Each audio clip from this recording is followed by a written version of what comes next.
But first, here at 5:30, a shooting in Cleveland and a murder in Illinois could be closer to getting solved because of what Summit County detectives did at a gun range. Two guns, which were seized during investigations, were recently test fired, and the casings matched unsolved crimes. News 5's Bob Jones shows us how a gun violence reduction team and a vast database could help bring justice. The Gun Violence Reduction Team, which combines Akron Police, Summit County detectives, and federal agents, has been around 10 years, taking guns off the streets and potentially out of the hands of dangerous people. We've noticed, a significant increase in gun violence in our area over the past few years. Guns seized from crime scenes or recovered during investigations are test fired at gun ranges as investigators try to figure out if the weapons were used in any other local crimes or crimes anywhere else in the U.S. Sometimes these cases, the missing piece of evidence in these cases could be the firearm.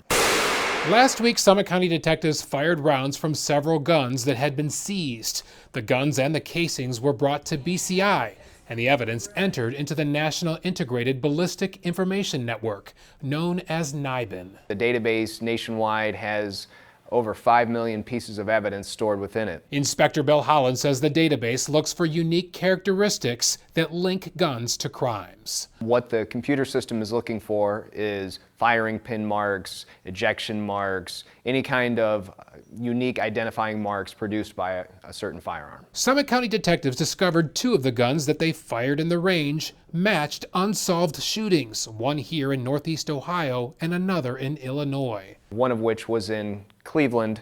It was a shots fired call and felonious assault in Cleveland, and the other hit was for a homicide that occurred in the state of Illinois. Further details about those crimes have not been released, but Inspector Holland says the hits show the value of the Gun Violence Reduction Team and the follow-up efforts to link and possibly solve violent crimes.